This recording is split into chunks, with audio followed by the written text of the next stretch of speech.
کہ وَلَقَدْ آتَيْنَا إِبْرَاهِيمَ رُشْدَهُ مِنْ قَبْلُ، ہم نے ابراہیم علیہ السلام کو پہلے سے ہی رشد و ہدایت کے نور سے مالا مال کیا تھا۔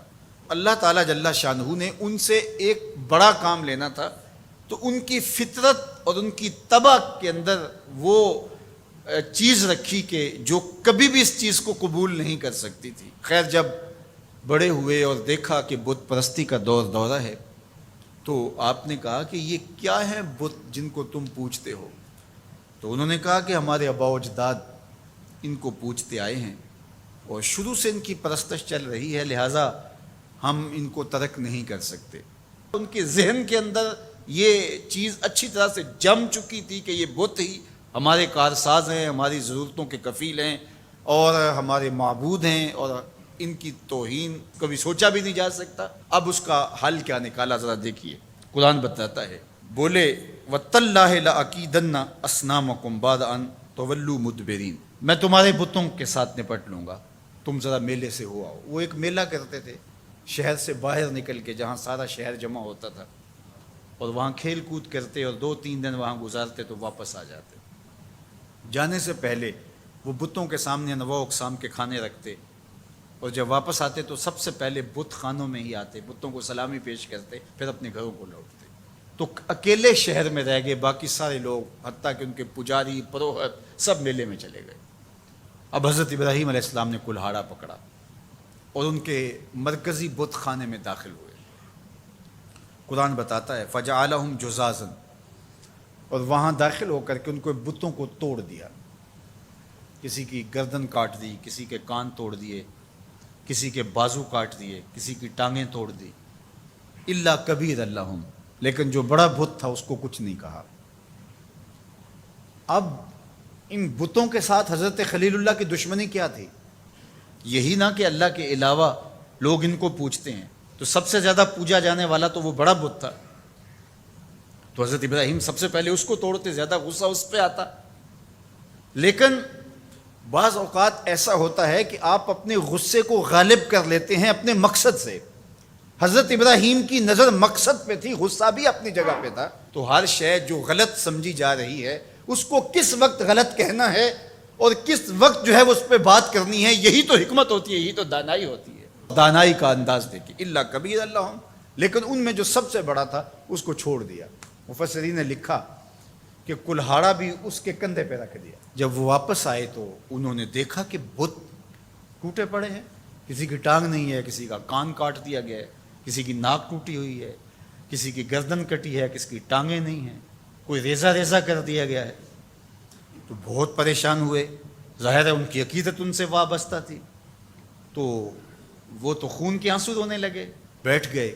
قالوا سمعنا فتى يذكرهم يقال له ابراہیم، تو کچھ لوگوں نے کہا کہ ایک نوجوان ہے اس شہر میں جس کو لوگ ابراہیم کہتے ہیں، بتوں کے خلاف اگر کوئی بولتا ہے تو اسی کی زبان سے سنا ہے، تو یہ سب کچھ اسی کا کیا دھرا ہوگا۔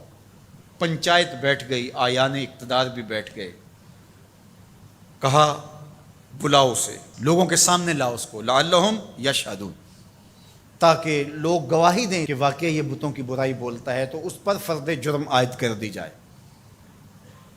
اب حضرت ابراہیم کو پیغام جاتا ہے کہ تمہیں پنچایت میں بلایا جا رہا ہے، پورے شہر میں ایک ہی اللہ کا پرستار ہے۔ ابراہیم علیہ السلام اب آتے ہی ہیں تو ان کو دیکھتے ہی وہ جھٹ بول پڑے، اَأَنْتَ فَعَلْتَ هَذَا بِآلِهَتِنَا یا ابراہیم، اے ابراہیم ہمارے ان خداؤں کے ساتھ یہ سلوک تم نے کیا ہے؟ ایک دم سب نے جو ہے وہ آوازیں لگانا شروع کر دی۔ ابراہیم علیہ السلام نے 2 ٹوک واضح اور مناسب حال، جو ان کے اوپر کلہاڑے کے وار سے بھی زیادہ کاری ہو، جواب دیا۔ قال بل فعلہ کبیرہم ھذا فاسألوہم ان کانوا ینطقون، کہا بڑے نے کیا ہوگا، اسلحہ اس سے برآمد ہوا ہے، چلو نہیں تو ان سے پوچھ لو تمہارے ساتھ یہ کس نے کیا ہے۔ کتنا خوبصورت جواب تھا۔ حضرت ابراہیم علیہ السلام نے ان کا ناطقہ بند کر کے رکھ دیا، ان کی بولتی بند ہو گئی۔ کہا بڑے نے کیا ہوگا، ظاہر لڑائی ہوگی کہ یہ کہتا ہوگا میں بڑا ہوں تم چھوٹے، درمیان میں کیوں آ گئے ہو، آپس میں لڑائی ہوگی، تو یہ اس کی طاقت کا مظاہرہ ہوا ہے، دیکھو اسلحہ بھی اس سے برآمد ہو رہا ہے۔ اچھا چلو یہ نہیں بولتا تمہارے ڈر کی وجہ سے نہیں بول رہا تمہارا خدا، تمہارے ڈر کی وجہ سے تمہارا خدا نہیں بول رہا، تو جن کے ساتھ ظلم ہوا ان سے پوچھ لو کہ تمہارے ساتھ یہ سلوک کس نے کیا۔ ثم نکسوا علی رؤوسہم، پھر انہوں نے شرمندگی سے اپنے سروں کو اپنے گھٹنوں پہ رکھ لیا، آنکھوں میں آنکھیں ڈال کے بات نہیں کر رہے تھے، سر جھکے ہوئے تھے، نظریں جھکی ہوئی تھی۔ ان کے لفظوں کی لجاجت دیکھیے، اس سے ٹپکتی ہوئی مسکنت دیکھیے، لفظوں کے انداز سے ان کے اندر کی شکست و ریخت کا اندازہ کیجیے، ان کے اندر کی بے بسی دیکھیے اور ان کے اعتقاد کو کرچی کرچی ہوتے دیکھیے۔ حضرت ابراہیم نے جو ضرب لگائی تھی کلہاڑے تھے، یہ ضرب اب جو لگی کہ ان بتوں سے پوچھو یہ اس سے بھی زیادہ کاری تھی۔ کیا بولتے ہیں؟ لقد علمت ما هؤلاء ينطقون، ابراہیم تو جانتا ہے یہ بولتے تو نہیں ہیں، تو جانتا ہے یہ بیچارے بولتے تو نہیں ہیں، یہ گونگے ہیں، یہ بہرے ہیں۔ اللہ اکبر۔ حضرت ابراہیم یہی تو انہیں لانا چاہتے تھے جہاں وہ آگے، اب ان کے سر جھکے ہوئے۔ حضرت ابراہیم علیہ السلام اسی وقت کی تلاش میں تھے۔ ارشاد فرمایا قال افتعبدون من دون اللہ ما لا ينفعکم شیئا ولا یضرکم اف لکم ولما تعبدون من دون اللہ افلا تعقلون۔ بتوں کی بے بسی پر اب جو کلہاڑے برس رہے ہیں، فکر کے تازیانے برس رہے ہیں، وہ ان کلہاڑوں کے واروں سے زیادہ کاری اور سخت ہیں جس سے پہلے بت توڑے تھے۔ اب سنیے جناب ابراہیم کیا کہہ رہے ہیں، کیا تم اللہ کے علاوہ ان کو پوچھتے ہو ما لا ینفعکم شیئا ولا یضرکم، جو تمہیں کوئی نفع نہیں دے سکتے نہ تمہیں کوئی نقصان پہنچا سکتے، یعنی جو اپنے آپ کو بچا نہیں سکتے تمہیں کیسے بچا پائیں گے۔ آگے کہا اف لکم، ان لفظوں کی کاٹ دیکھیے، ان لفظوں کی اٹھان دیکھیے، اف لکم، افسوس ہے تمہارے اوپر، وَلِمَا تَعْبُدُونَ مِن دُونِ اللَّهِ، اور ان پر افسوس جن کو تم اللہ کے علاوہ پوچھتے ہو۔ افلا تعقلون، تمہارے اندر عقل نہیں ہے؟ ذرا سوچو کہ وہ جو اپنے آپ کو بچا نہ سکے وہ تمہیں کیسے بچا سکیں گے۔ اب سکوت مرگ طاری ہے، کوئی بولتا نہیں ہے۔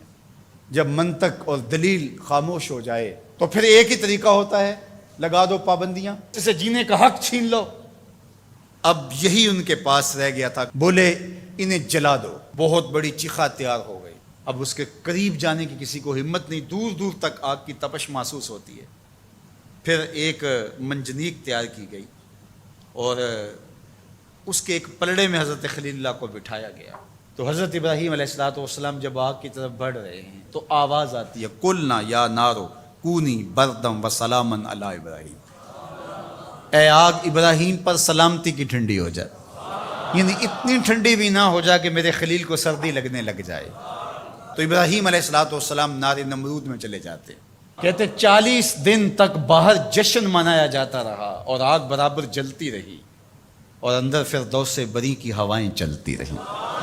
حضرت ابراہیم کے لیے وہ آگ گلزار بن چکی تھی۔ 40 دن کے بعد جب آگ بجھی تو حضرت ابراہیم ان دہکتے ہوئے کوئلوں سے یوں باہر نکل کے آئے جس طرح کوئی نازنین پھولوں پہ چل کے آتا ہے۔ محبت کا کیا خوبصورت اسلوب ہے اس عظیمت کی راہ پہ سفر کرنے والے بندے کے لیے، جو اللہ نے لوگوں کے سامنے ان کا نقشہ رکھا اور لوگوں کو بتایا کہ جو ہماری راہوں کے مسافر ہوتے ہیں وہ کیسے سرخرو ہوتے ہیں۔ جب اللہ کے لیے بندہ تیار ہو جائے عظیمت کی راہ پہ چلنے پہ، پھر معجزے رونما ہوتے ہیں۔